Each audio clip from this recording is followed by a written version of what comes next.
성도 여러분, 주의 이름으로 환영하고 축복합니다. 참 복된 날이고 또 행복한 날입니다. 예배당에 나오신 분들, 또 성산홀에도 계시지요.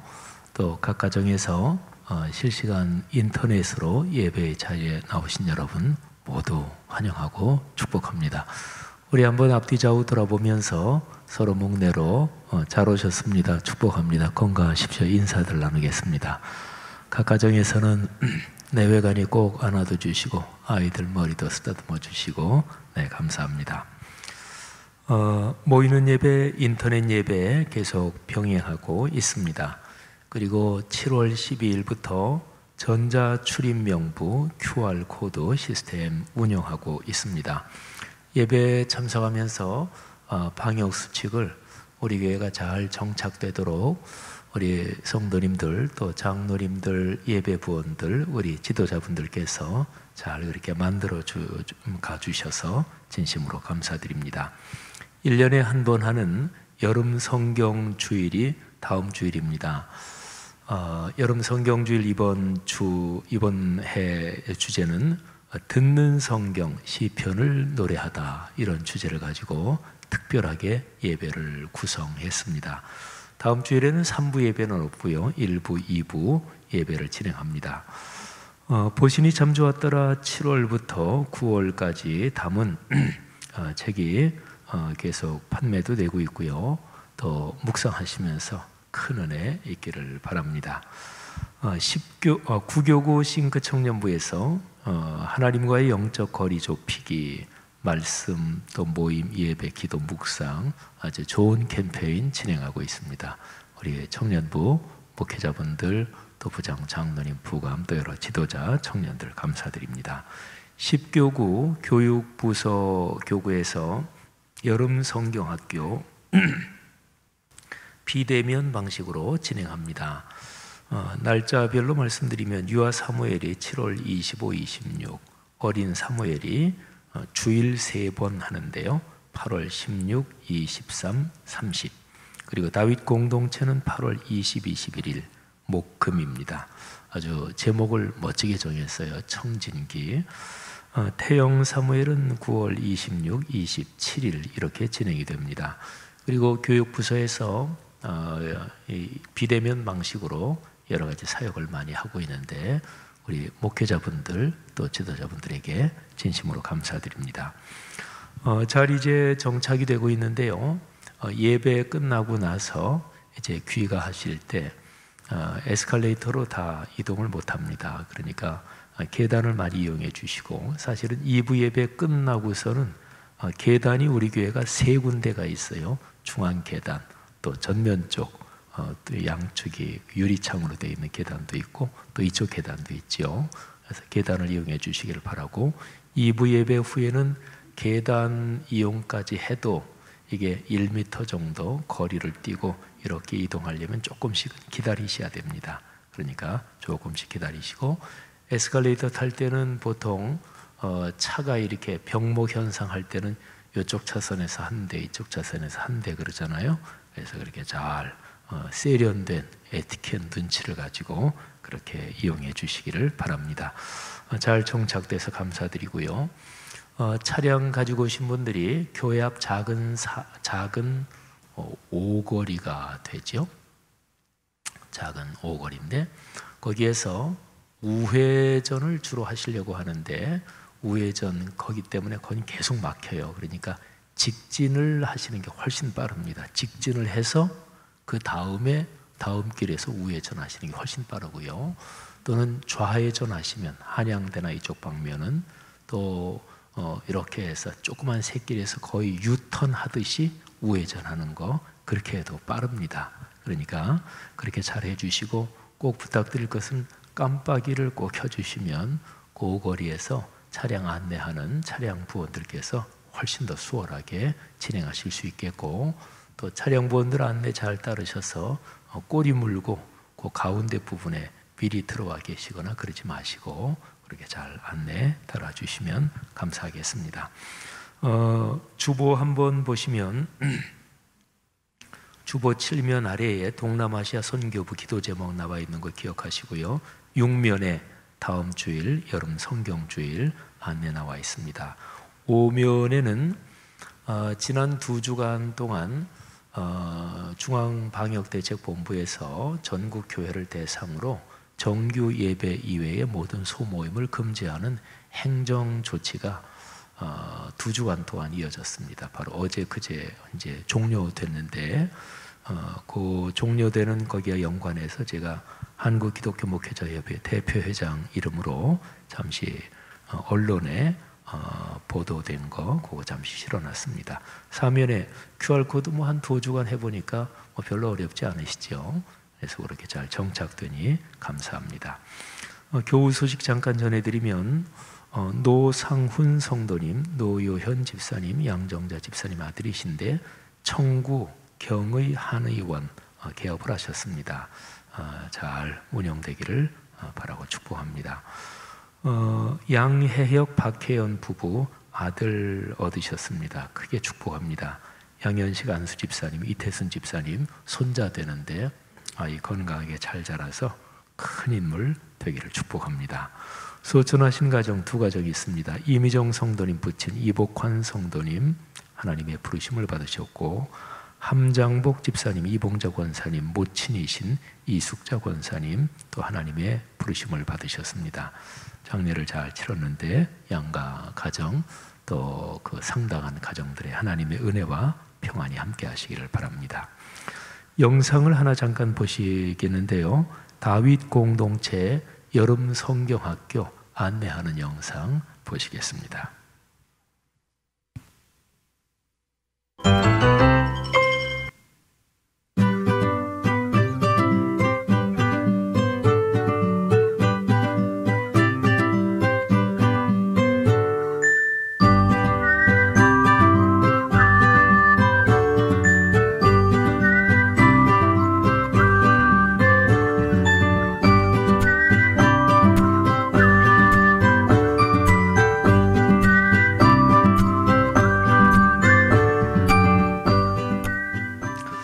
네, 다윗 공동체 여름 성경학교뿐만 아니라 교육부서의 모든 여름 성경학교 우리가 격려하며 축복합니다 하는 뜻으로 박수 한번 하겠습니다. 네, 축복합니다. 형제자매 여러분, 예수 그리스도의 십자가와 부활에 대한 신앙 고백 위에 그리스도의 몸인 교회가 세워졌습니다. 그 거룩한 공교회의 하나됨 안에서 사도신경으로 우리 신앙을 고백하겠습니다. 나는 전능하신 아버지 하나님, 천지의 창조주를 믿습니다. 나는 그의 유일하신 아들, 우리 주 예수 그리스도를 믿습니다. 그는 성령으로 잉태되어 동정녀 마리아에게서 나시고 본디오 빌라도에게 고난을 받아 십자가에 못 박혀 죽으시고 장사된 지 사흘 만에 죽은 자 가운데서 다시 살아나셨으며 하늘에 오르시어 전능하신 아버지 하나님 우편에 앉아 계시다가 거기로부터 살아있는 자와 죽은 자를 심판하러 오십니다. 나는 성령을 믿으며 거룩한 공교회와 성도의 교제와 죄를 용서받는 것과 몸의 부활과 영생을 믿습니다. 아멘. 다 함께 찬양 338장 446장 하나님께 올려드리겠습니다.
손 꼭 붙잡고 주님과도 가까워지기 원합니다. 고백을 담아 찬양합시다.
우리의 마음을 모아서 하나님께 공동의 기도 올리겠습니다.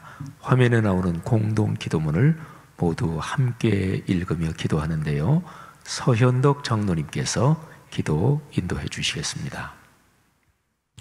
온 우주 만물을 창조하신 아버지 하나님, 실록이 푸르른 7월의 마지막 주일을 맞습니다. 사랑하는 믿음의 식구들과 함께 주님의 보좌 앞에 나와 하나님의 이름을 높이며 예배드리게 하시니 감사합니다. 한 주간 동안 세상 속에서 주님의 뜻대로 살기보다는 세상의 유혹과 시험을 이기지 못하여 육신의 생각과 탐욕을 따라 살았음을 고백합니다. 주님 앞에서 회개하오니 용서하여 주옵소서. 주님의 거룩한 보혈로 우리 속에 깨끗한 마음을 창조하여 주시고 심령이 새롭게 되어 견고해지게 하옵소서. 자비로우신 하나님, 코로나19로 인하여 많은 사람이 생명을 잃고 사회 경제적으로 어려움을 당하고 있습니다.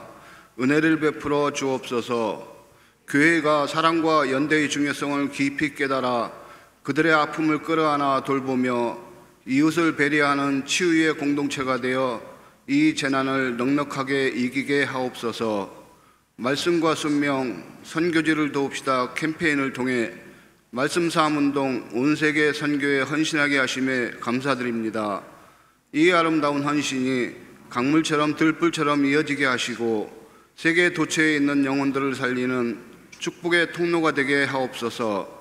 다음 세대 여름 성경학교가 비대면 방식으로 진행됩니다. 기도하며 준비하는 목회자와 부장님을 비롯한 모든 선생님을 축복하여 주시고 여름 성경학교를 통하여 어린 영혼들의 믿음이 자라고 성장하게 하옵소서. 거룩하신 하나님의 말씀을 듣습니다. 말씀을 대언하시는 목사님에게 성령님이 충만하게 임하옵소서.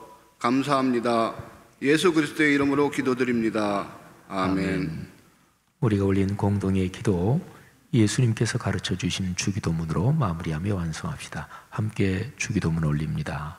하늘에 계신 우리 아버지, 아버지의 이름을 거룩하게 하시며 아버지의 나라가 오게 하시며 아버지의 뜻이 하늘에서와 같이 땅에서도 이루어지게 하소서. 오늘 우리에게 일용할 양식을 주시고 우리가 우리에게 잘못한 사람을 용서하여 준 것 같이 우리 죄를 용서하여 주시고 우리를 시험에 빠지지 않게 하시고 악에서 구하소서. 나라와 권능과 영광이 영원히 아버지의 것입니다. 아멘. 샬롬 찬양대가 하나님 앞에 찬양 올리겠습니다.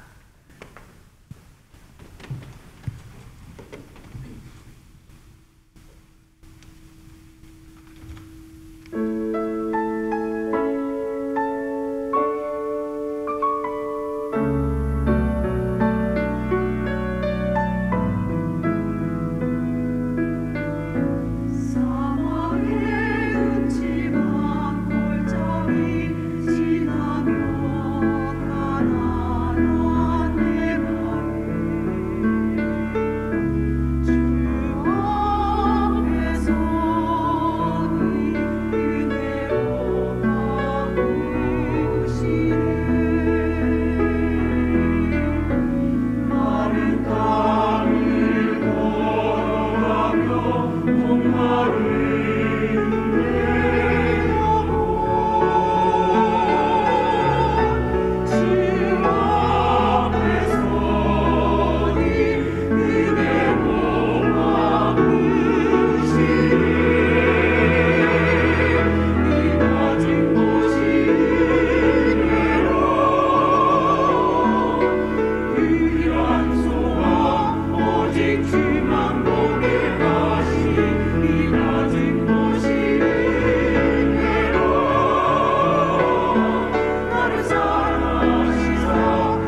반갑습니다. 귀한 사역 축복하고 또 감사합니다. 은혜가 됐습니다. 오늘 설교 성경 본문 말씀 제가 봉독합니다. 구약 성경 말라기서 1장 1절부터 5절까지입니다. 거룩하신 하나님의 말씀입니다. 여호와께서 말라기를 통하여 이스라엘에게 말씀하신 경고라. 여호와께서 이르시되 내가 너희를 사랑하였노라 하나 너희는 이르기를 주께서 어떻게 우리를 사랑하셨나이까 하는도다. 나 여호와가 말하노라. 에서는 야곱의 형이 아니냐. 그러나 내가 야곱을 사랑하였고 에서는 미워하였으며 그의 산들을 황폐하게 하였고 그의 산업을 광야의 이리들에게 넘겼느니라. 에돔은 말하기를 우리가 무너뜨림을 당하였으나 황폐된 곳을 다시 쌓으리라 하거니와 나 만군의 여호와는 이르노라. 그들은 쌓을지라도 나는 헐리라. 사람들이 그들을 일컬어 악한 지역이라 할 것이요 여호와의 영원한 진노를 받은 백성이라 할 것이며 너희는 눈으로 보고 이르기를 여호와께서는 이스라엘 지역 밖에서도 크시다 하리라. 아멘. 페트라를 아십니까? 페트라. 얼른 머리에 떠오르는 분들도 있을 텐데요. 유네스코가 지정한 세계 문화유산입니다. 제가 사진 3장을 보여드릴 텐데 자, 먼저 첫 번째 사진만 한번 띄워주십시오. 이 페트라가 스티븐 스필버그 감독의 영화에 등장해서 유명합니다. 저 장면이 인디아나 존스 시리즈 3편 최후의 성전입니다. 그런데요, 이 페트라 유적이 감동적인 게 우리 성지순례 가셨던 분들 다 기억을 하시겠죠. 워낙 감동적인 곳이니까. 근데 1시간을 정도를 걸어갑니다. 근데 1시간을 걸으면 다 그냥 뜨겁고 그냥 광야고 다 바위투성이고 그런데 1시간을 거의 걸어가면 바로 이제 저 사진이 보입니다. 저 장면이. 그러니까 온통 바위고 그런데 갑자기 바위 계곡 틈으로 어떤 멋진 이제 구조물이 보이는 거지요. 한 장 더 넘겨주시겠어요? 저게 바로 페트라 유적인데요. 정확히 말하면 이름이 알카즈네입니다. 그리고 저게 얼마나 크냐면 저 사진 제일 밑에 사람이 보이죠, 그죠? 그러니까 엄청나게 큰 거죠. 저게 건물이 아니고요, 무덤입니다. 그래서 전면만 있어요. 그 안에 뭐 들어가서 공간이 있는 게 아니고 전면만 있습니다. 페트라는 정확하게 말하면 나바테아 왕국의 수도가 페트라고요. 그리고 그 안에 수많은 유적이 있는데 아까 본 그게 알카즈네입니다. 오늘날 세계적으로 유명해졌고요. 그래서 알카즈네는 페트라 유적의 아주 대표가 됐죠. 자, 오늘 성경 본문을 이해하기 위해서 나바테아 왕국을 잠깐 살펴볼 필요가 있습니다. 페트라를 중심 도시로 강력하게 번성했던 나바테아 왕국이 주전 6세기, 그러니까 주전 500년대 이후에 근동 지역의 역사에 큰 영향을 끼칩니다. 이 나라는 아라비아 지역을 중심으로 세력을 확장했고요. 구약 성경의 역사적 상황에도 여러 가지로 연관이 됩니다. 나바테아 왕국이 세력을 확장한 시기가 대략 주전 550년부터 한 300년 사이라고 봅니다. 근데 이 왕국이 문자로 기록된 것을 거의 남기지 않아서 그래서 정확하게 이런저런 조사가 힘든데 대략 하여튼 550년부터 300년 사이. 그런데 이 시기에 에서의 후손들, 곧 에돔 족속인데요. 에돔 족속은 혹독한 시련을 겪었습니다. 나바테아의 세력이 커지면서 에돔 족속이 살던 곳에서 쫓겨납니다. 그들이 원래 살던 세일산 지역에서 쫓겨나서 예루살렘 유다, 요 바로 아래 이두메 지역이라고 하는데 이쪽으로 이주합니다. 그리고 에돔 족속은 예수님께서 활동하신 이제 그 시대쯤으로 내려오면 에돔 족속은 한 집단으로서의 민족 정체성을 사실은 다 잃어버리고 그냥 흩어진 상태가 됩니다. 마가복음 3장 8절 거기에 보면 예수님께서 사역을 하시면서 온통 사방에서 예수님께 사람들이 몰려왔다는 기록이 있습니다. 근데 그 구절에 보면 여러 지역이 나오는데 이두매는 그냥 그저 그 여러 지역 중 하나로 언급이 됩니다. 마가복음 3장 8절 제가 잠깐 읽습니다. 유다와 예루살렘과 이두매가 나오죠. 이두매와 요단강 건너편과 또 두로와 시돈 근처에서 많은 무리가 예수님이 하신 큰 일을 듣고 나오는지라. 자, 어쨌든요, 나바테아 왕국이 강해지고 세력을 확장하는 기간에 에서의 후손, 그 에돔 족속, 그리고 야곱의 후손, 이스라엘 민족이죠. 그러니까 에돔 족속과 이스라엘 민족은 서로 엇갈린 상황을 겪었습니다. 자, 에서의 후손은 고향에서 쫓겨나고 시련을 겪으면서 그리고 민족 정체성이 점점 무너져 갔습니다. 그러나 같은 시기에 이스라엘 민족은 바벨론 포로지에서 예루살렘 유대로 돌아왔고 성전을 재건했습니다. 에돔 족속은 망해갔고 이스라엘 민족은 회복되어 간 거지요. 이스라엘 민족이 바벨론 포로에서 돌아온 1차 귀환이 주전 538년이에요. 그리고 성전 재건이 완료된 것이 주전 515년, 날짜까지 그건 확인이 가능해요. 4월 초하로. 아까 나바테아 왕국이 세력을 확장한 게 주전 550년부터 한 300년까지라 그랬잖아요. 요 사이에 이스라엘 민족은 바벨론 포로지에서 귀환했고 또 성전도 지었고 여러 가지 우여곡절이 있었지만 점점 회복되는 그런 경로를 걸어간 거죠. 자, 그러면 이제 오늘 설교 본문을 살펴봅시다. 선지자 말라기가 활동하던 시기는 주전 515년 성전이 재건된 그 이후 시대입니다. 바벨론에서 고국으로 돌아온 1차 귀환 이후에 대략 100여 년 정도가 지난 그 시대라고 봅니다. 자, 상황이 어땠나요? 성전은 재건됐습니다. 하지만 예루살렘 유다의 현실 상황은 여전히 힘들었습니다. 그러면서 사람들의 신앙이 점점 무너지고 또는 나태해지기 시작했습니다. 성전을 재건할 때 그때 불타올랐던 하나님 말씀의 약속에 관한 희망, 기대, 이거는 사그라졌습니다. 사람들은 선지자들이 전하는 메시지, 하나님 말씀의 대어를 무시하고 심지어 조롱하기까지 하는 사람들이 많이 생겨났습니다. 신앙의 본질은 말씀의 삶을 거는 거죠. 언약의 말씀의 삶을 걸고 믿음으로 사는 거잖아요. 근데 그런 게 무슨 의미가 있느냐? 하나님이 뭘 역사하시느냐?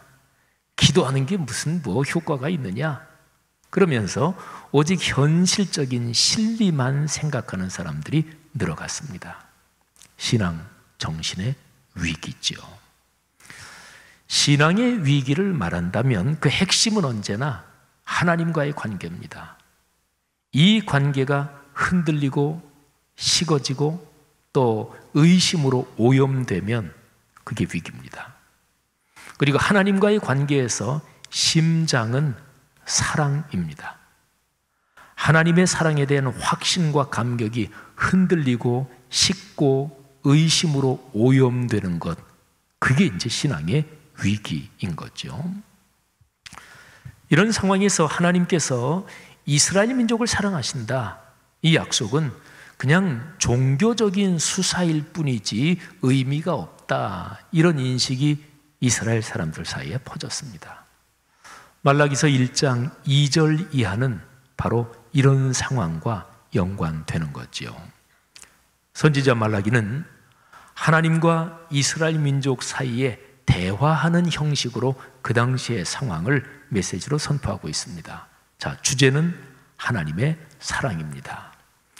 하나님께서 이렇게 말씀하시는 거예요. 이스라엘 민족한테 내가 너희를 사랑한다. 근데 이스라엘 민족은 그 말씀을 듣고서 항의하듯이 어쩌면은 약간 조롱까지 섞어가지고 이렇게 대답하는 거예요. 주님께서 언제 우리를 사랑하셨습니까? 주님께서 어떻게 우리를 사랑하셨어요? 뭐 사랑은 무슨 사랑입니까? 이렇게 대답하는 거예요. 근데 이 대답에 대해서 하나님께서 다시 설명을 주시는 거예요. 그러니까 이스라엘 민족이 하나님의 사랑을 믿지 않잖아요. 근데 이스라엘 민족을 하나님이 사랑하신다? 그 사실을 믿지 않는 사람들에게 하나님이 설명하시는 거예요. 이스라엘 사람들이 하나님의 사랑을 믿지 않는 가장 중요한 이유는 하나님이 우리를 사랑하신다면 지금처럼 어려운 처지에 우리를 내버려 두시겠느냐? 지금 우리의 처지가 이렇게 어려운 걸 보니까 하나님 사랑이고 뭐고 없는 거 아니냐, 그런 거죠. 근데 여기에 대한 하나님의 대답하는 방식이 이스라엘 민족과 에돔 족속의 두 상황을 비교하십니다. 그러니까 에서의 후손, 야곱의 후손, 이 두 경우를 비교하시면서 봐라, 내가 너희를 사랑하는 게 맞지 않느냐, 이렇게 대답하시는 거예요. 말라기서 1장 2절 후반부터 4절까지의 하나님의 그 대답이 들어있는데, 자, 들어보시죠. 나 여호와가 말하노라, 에서는 야곱의 형이 아니냐? 그러나 내가 야곱을 사랑하였고 에서는 미워하였으며 그의 산들을 황폐하게 하였고 그의 산업을 광야의 이리들에게 넘겼느니라. 에돔은 말하기를 우리가 무너뜨림을 당하였으나 황폐된 곳을 다시 쌓으리라 하거니와 나 만군의 여호와는 이르노라, 그들이 쌓을지라도 나는 헐리라. 사람들이 그들을 일컬어 악한 지역이라 할 것이요 여호와의 영원한 진노를 받은 백성이라 할 것이며. 에서와 야곱, 하나님이 야곱은 사랑했고 에서는 미워하였다, 이게 성경에서 가장 풀기 어려운 그런 구절, 그런 주제 중에 하나예요. 이거는 제가 지난주 수요일에 제가 말씀드렸습니다. 거기를 참고하시고요.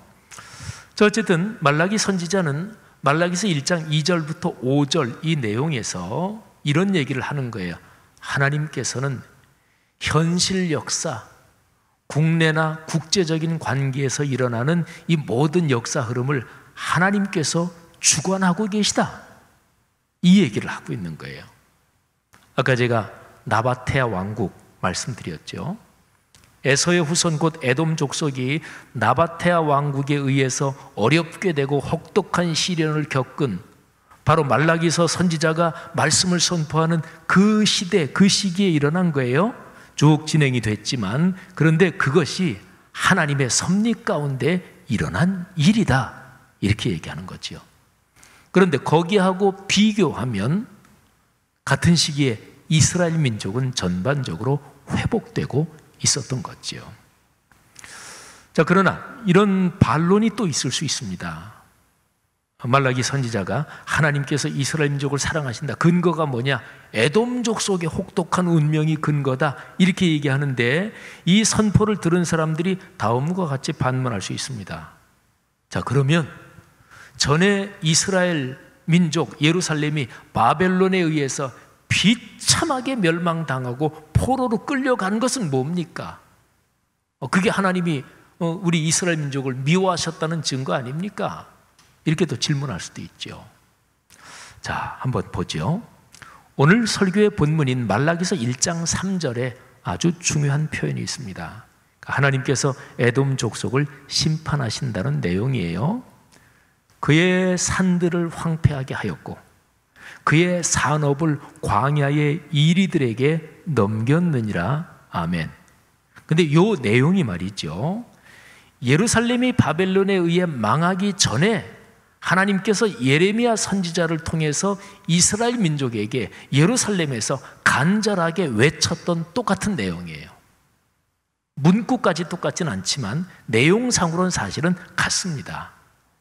예레미야서 9장 11절 말씀을 한번 들어보세요.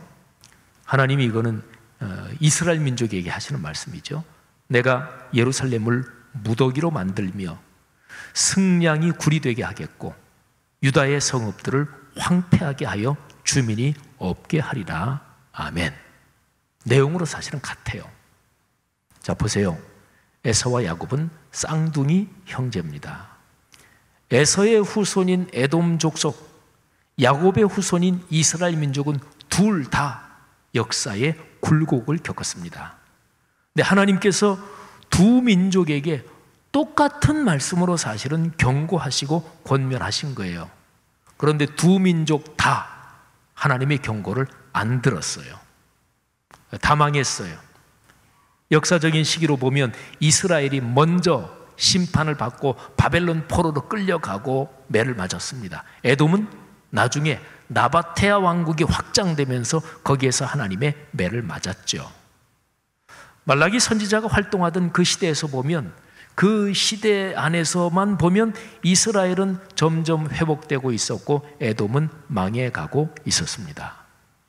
역사를 더 길게 한번 그 후시대로 느려본다면 이스라엘 민족의 정체성, 이스라엘 민족의 신앙은 구원의 섭리 안에서 계속 이어졌습니다.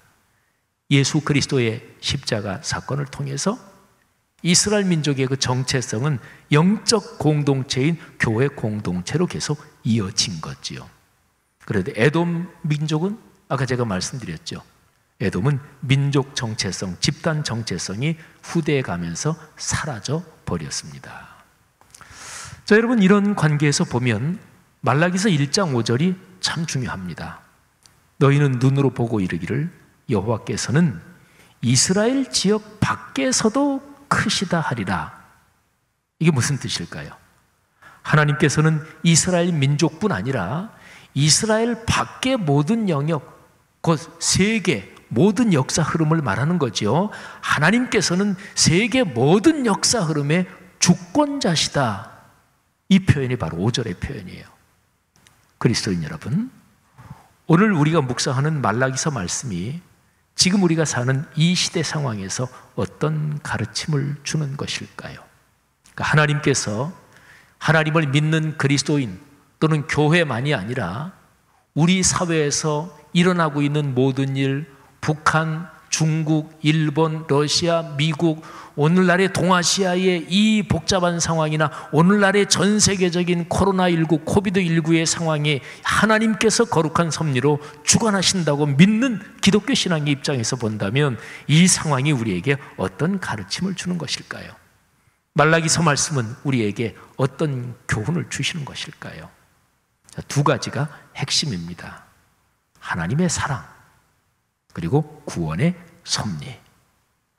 하나님의 사랑은 결단코 끊이지 않습니다. 구원의 섭리는 세상 모든 것과 연관해서 언제나 역사 흐름의 한가운데에서 구원의 섭리가 계속됩니다. 하나님의 사랑은 명시적으로 하나님의 이름을 부르고 예배를 드리고 예수 그리스도를 주님으로 고백하는 사람들, 곧 그리스도인들에게 하나님의 사랑이 1차적으로 먼저 흐릅니다. 그러나 거기에서 그치지 않습니다. 그리스도인들을 통해서 세상의 모든 지역과 모든 문화권으로 퍼져갑니다. 이게 구원의 섭리지요. 자, 그 중심 흐름의 결정적인 시기에 하나님께서 당신의 아들 예수 그리스도를 세상에 보내신 거예요.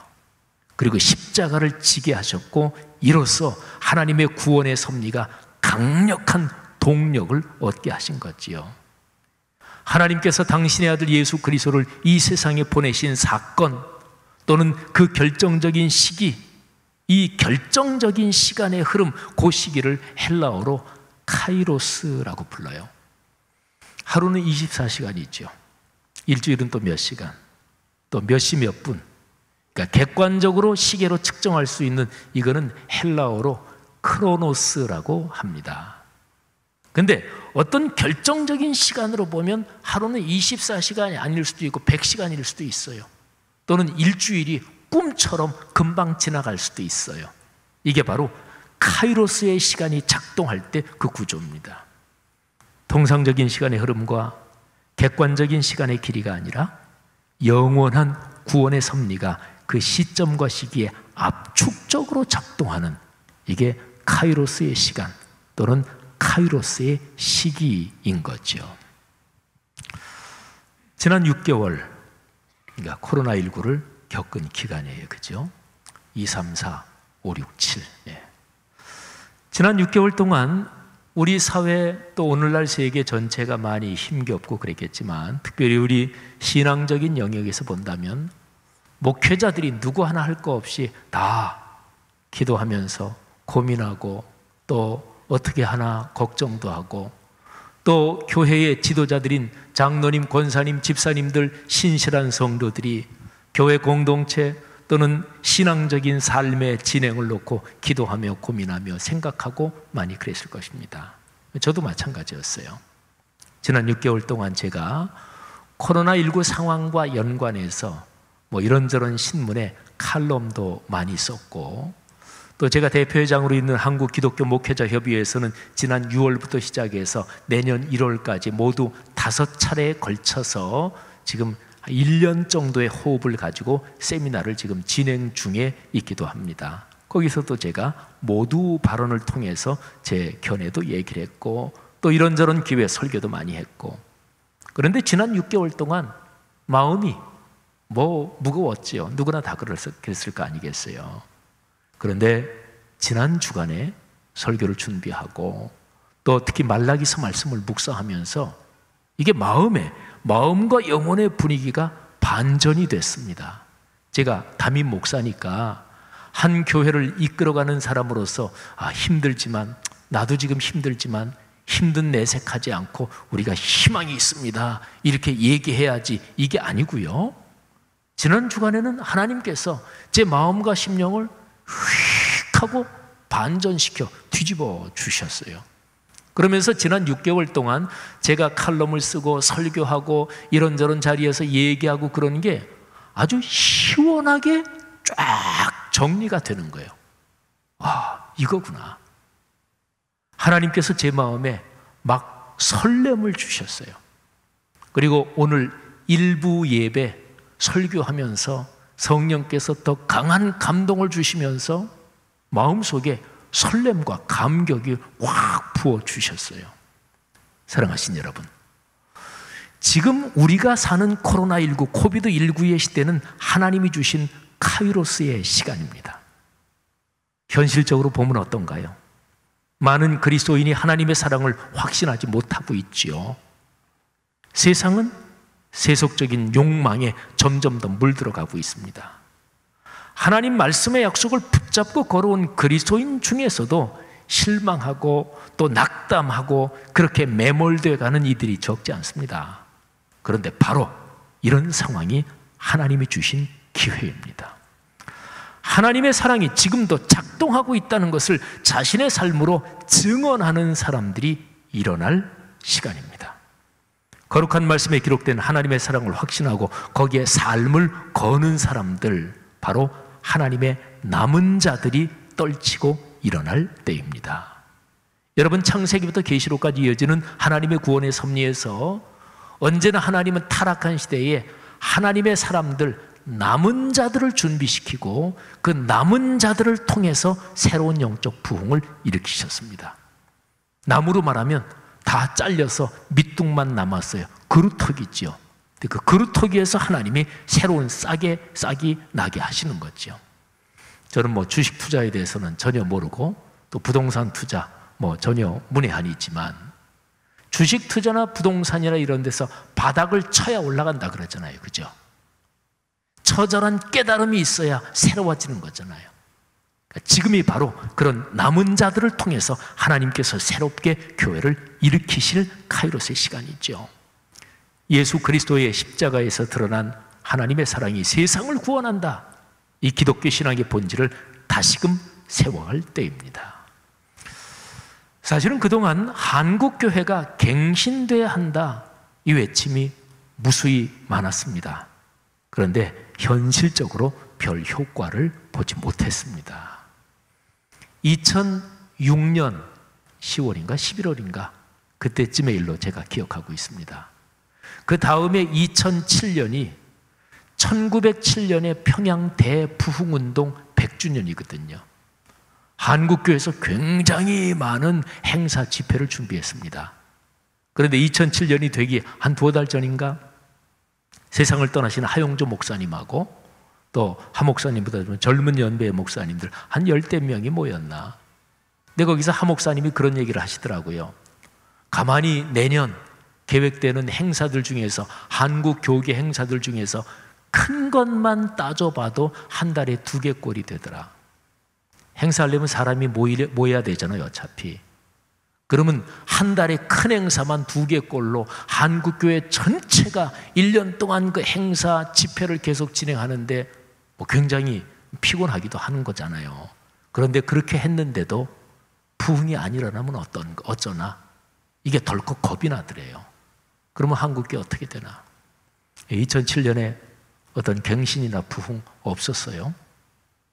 10년 뒤에 2017년 종교개혁 500주년인데 저나 또 많은 사람들이 기대도 안 했습니다. 물론 비판적이고 아주 시니컬한 그런 심정으로 기대 안 했다는 게 아니라 뭐 특별한 부흥이 일어날 거다 그런 조짐이 없었으니까.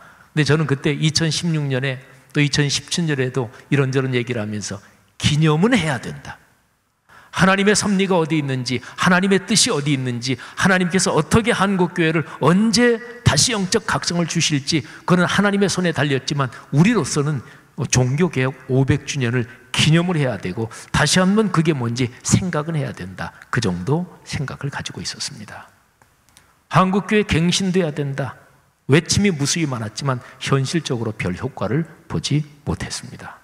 그러나 코로나19로 현재 정규 예배 외에 공예배 외에 이런저런 다른 모임들은 뭐 그렇게 모이기가 힘든 상황이잖아요. 그리고 많은 사역을 이제 중단한 상황이잖아요. 우리 교회도 현재까지도 주일 예배, 수요 예배 외에는 일체 다른 행사들 모임 안 하고 있잖아요. 근데 이게 바로 하나님이 주신 기회라는 거죠.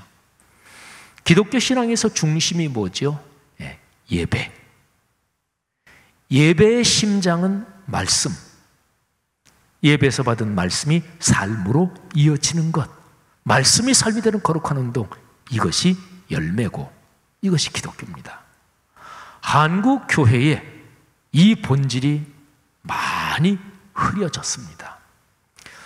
꼭 그런 건 아니지만 예배하고 좀 대립적인 개념으로 행사라는 단어를 제가 써보겠습니다. 행사가 나쁘다는 게 아니에요. 좋은 행사를 잘 계획하고 그 행사를 통해서 하나님의 사역에 발전하고 그런 거죠. 그런데 많은 경우에 행사가 본질을 잃어버린 때가 아주 종종 많이 있습니다. 그래서 행사라는 단어를 통해서 제가 한번 표현해 보겠습니다. 그동안 한국교회가 해왔던 수많은 행사가 어떤 의미를 갖고 있었나요? 그 행사들을 통해서 그리스도인들의 성품이 예수 그리스도의 마음을 닮아갔나요? 나는 죽고 그리스도가 살게 되었나요? 행사들을 통해서 복음이 전파되었나요? 주님의 이름이 높임을 받았나요? 그리스도인들의 삶을 보고 그런 행사를 통해서 우리 사회가 하나님의 이름 참 귀한 이름이다 그렇게 존중하게 되었나요? 혹시 교회가 하는 많은 행사들이 행사를 주관하는 사람들의 성취욕이 앞서지는 않았습니까? 교회 행사가 그 중심 인물들의 명예를 높이는 수단으로 활용된 것은 아니었습니까? 그리스도의 십자가는 보이지도 않는 행사는 아니었습니까? 예수 그리스도를 알지 못하는 사람들에게 복음을 전하는 것, 선교 전도는 저 뒷전이고 교인들끼리만 즐거운 찻잔속의 행사 또는 그들만의 리그는 아니었습니까? 열정적인 전도 마땅하지요. 하지만 열정적인 전도의 목적이 우리 교회를 더 크게 만들려는 것이 목적이라면 하나님을 이용해 먹는 것 아닌가요? 목사가 열심히 목회하는 것 마땅하지요. 그런데 그 목적이, 그 목사가 내 성공을 위해서라면, 또 내가 더 좋은 목회적 자리를 위한 거라면 하나님 앞에 큰 죄를 짓는 것 아닌가요? 예, 질문형으로 물어봤지만 답은 명백하죠. 큰 죄죠. 사악한 죄지요. 그리스도인 여러분, 하나님께서 말라기 선지자가 활동하던 그 시대에 말씀하셨지만, 지금 코로나19, 코비드19의 상황에서 우리 한국교회, 우리 사회에 지금 말씀하시는 거예요. 내가 너희를 사랑한다. 내가 너희를 사랑한다. 그렇습니다. 하나님께서 여러분을 사랑하십니다. 하나님께서는 여러분을 통하여 구원의 섭리를 펼쳐 오셨고 앞으로도 펼쳐 가십니다. 여러분과 여러분의 가정에 영혼과 정신과 육신의 복을 넉넉하게 주시면서 그 복을 다른 사람들에게 나누게 하십니다. 성도들이여, 하나님의 사랑을 확신하고 다시 한번 신앙의 본질에 집중하는 그 축복과 깨달음이 넉넉하기를 주의 이름으로 축원합니다. 미국 선거에서 유명해진 말이 있어요. 아주 유명한 말이죠. 바보야, 문제는 경제야. 무슨 말인가요? 선거 관련해서는 뭐 정책이니 명분이니 별말을 다 해도 현실적으로 당락을 결정하는 것은 경제 상황이다, 이런 말이 있죠. 조금 뭐 적절하진 않을 수도 있겠습니다만, 오늘날의 교회와 그리스도인이 기독교 신앙의 본질로 돌아가서 교회를 갱신하는 일, 여기에 한번 그 표현을 적용하면 이렇게 말할 수 있습니다. 바보야, 문제는 예배야. 그렇습니다. 신앙이 살고 죽는 것, 신앙의 삶에서 복과 저주가 갈리는 요건이 예배입니다. 공예배의 자리를 소중히 여기고 예배의 자리를 지키는 일이 심장입니다. 삼위일체 하나님께서 예배를 통하여 여러분을 축복하십니다. 영과 진리로 드리는 참된 예배를 통해서 하늘과 땅의 거룩한 복이 여러분 우리 모두를 통해서 오늘날의 세상으로 큰 강물처럼 흐르기를 주님의 이름으로 축복합니다. 바로가 하나님의 사랑으로 그리스도인이 살고 하나님의 사랑으로 우리 사회와 오늘의 세계가 사는 것이지요. 그 거룩한 흐름의 주인공, 중심에서 걸어가는 여러분의 삶이 되기를 주의 이름으로 축복합니다. 자, 우리 들은 말씀 가슴에 끌어안고 하나님 앞에 우리 찬양으로 우리의 고백을 올려드리겠습니다. 304장 그 크신 하나님의 사랑, 참 감동적인 찬양이지요. 하나님께서 예수 그리스도를 보내셔서 저 높고 높은 별을 넘어 이 낮고 낮은 땅 위에 우리를 구원하러 오신 주 예수 그리스도, 그 크신 사랑 우리가 도무지 다 측량하지 못합니다. 영원히 변치 않는 하나님의 사랑 우리 찬양합시다 하는 참 멋진 가사를 담은 내용이죠. 찬양할 때 하나님의 성령께서 역사하실 줄 믿습니다.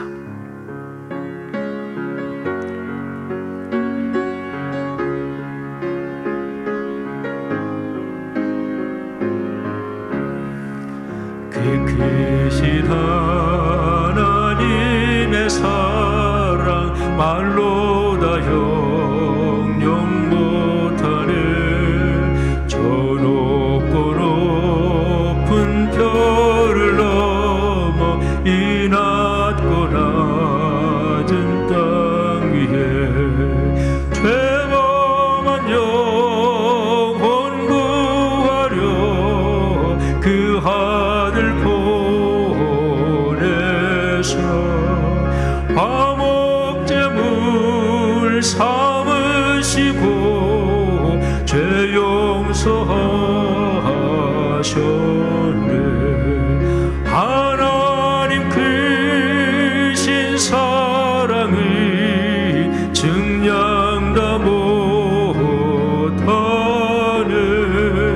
영원히 변치 않는 사랑 성도여 찬양하세. 외로운 시절 지나가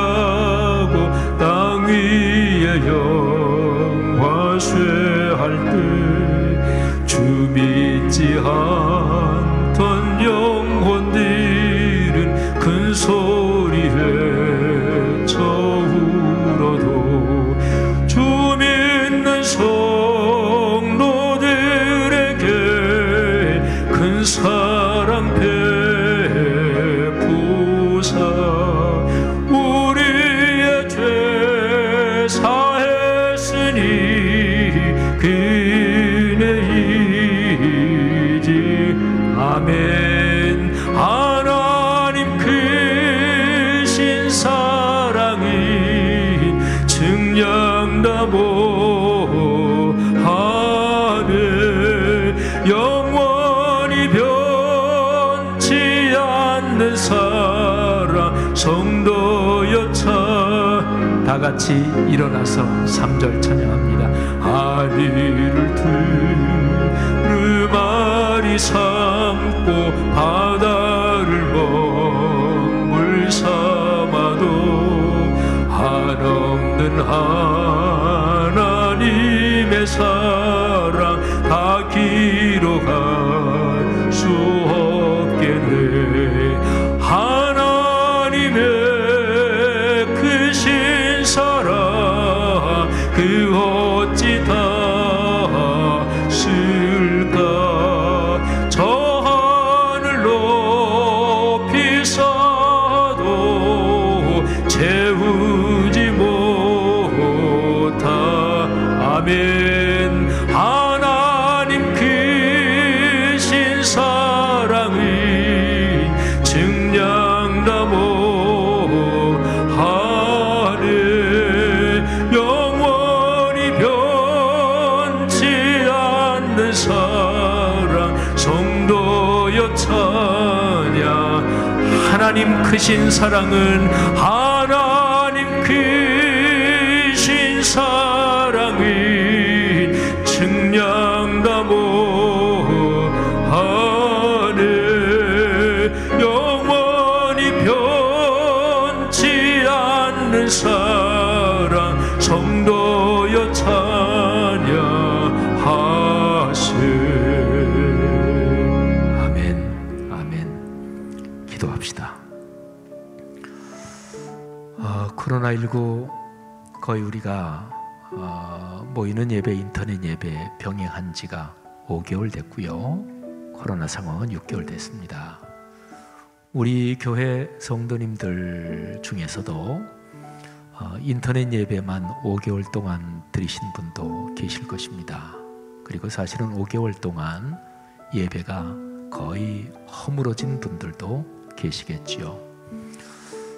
여러 가지 질병 의심 상황이 있으면 교회 나오시면 안 됩니다. 댁에서 예배 드리셔야 되고 방역은 철저해야 합니다. 하지만 우리 교회 성도님들이나 한국교회 성도들 중에서 집에서 예배 드려보니까 어이 편하더라. 그래서 예배는 드리지만 뭐 이렇게 저렇게 또 통계로 보면 예배 1시간 인터넷으로 드리면서 한 2개, 3개 정도는 채널 돌려가며 예배 드리는 성도들이 많다 그럽니다. 예배 드리는 게 아니죠. 설교 쇼핑하는 거지요. 예배가 무너져가고 있는 성도들이 많습니다.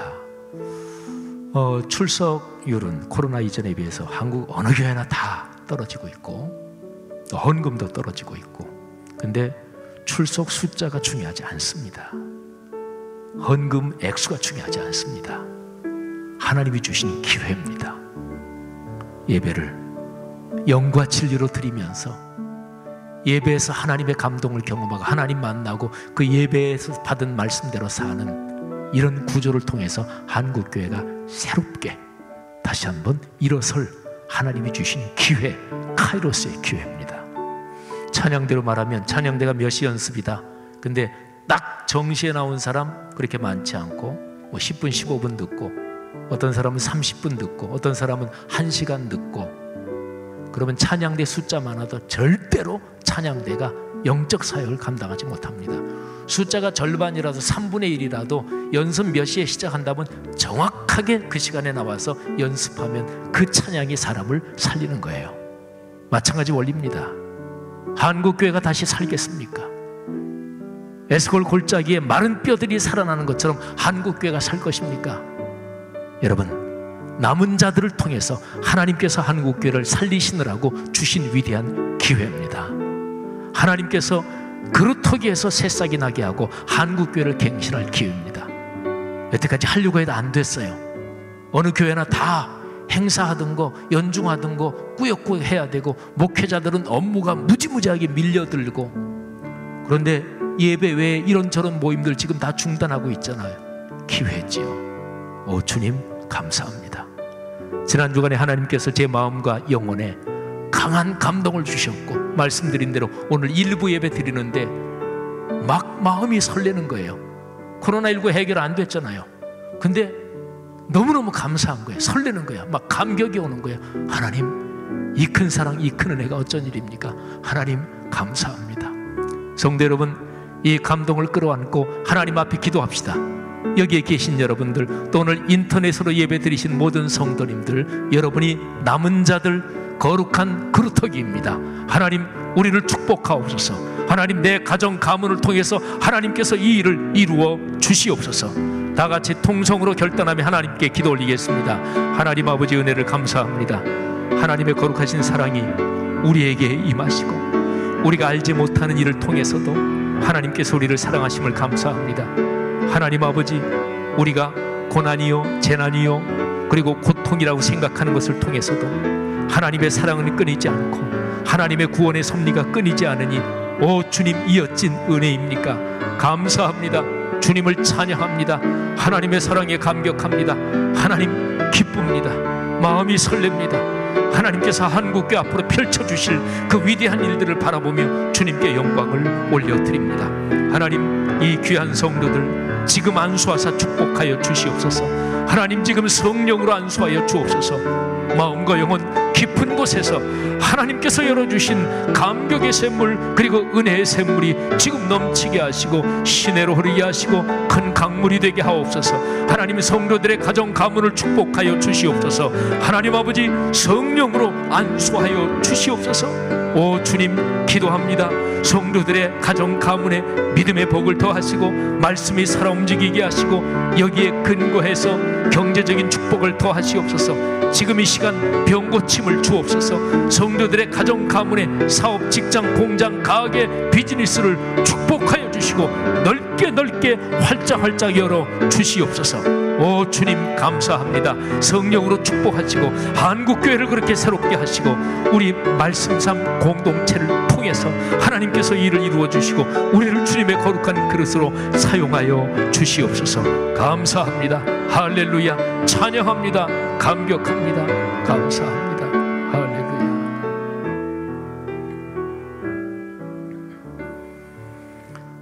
하나님이 주신 기쁨, 하나님이 주신 설렘 감사합니다. 오 주님, 너무나 많은 그리스도인들이, 또 한국교회가 성경 말씀에 기록한, 말씀에서 가르친 본질을 잃어버리고 신앙생활을 오래 하고 목사로 살아가고 장로, 권사, 집사로 살아가면서 신앙적인 관습에 능숙해지고 겉으로는 주님의 일을 한다고 하면서 아주 기술 좋게 자신의 명예, 이익을 추구했던 우리의 부끄러운 모습, 코로나19 상황에서 들여다보게 하시니, 성찰하게 하시니 감사합니다. 하나님, 그렇게 말씀에 가르친 대로 걸어가겠습니다. 결단하며 기도 올렸습니다. 이 기도 받아주신 줄을 믿습니다. 이 귀한 분들, 거룩한 그루터기, 남은 자들을 통해서 하나님이 넉넉하게 일을 이루어 주옵소서. 이분들의 가정 가문, 예수 재림하실 때까지 가문 대대로 주님의 큰 일을 감당할 수 있는 그릇으로 사용해 주시고, 무엇보다 예배의 자리를 소중히 여기고 거룩한 말씀이 삶의 힘이 되게 하시고 그 기초 위에서 물질을 넉넉하게 주셔서 세계적인 존경받는 부자 많이 일어날 줄 믿습니다. 하나님, 영향력 있는 세계적인 지도자들 많이 일어나게 하실 줄 믿습니다. 건강의 복을 주옵소서. 지금 안수하사 병 고침을 주옵소서.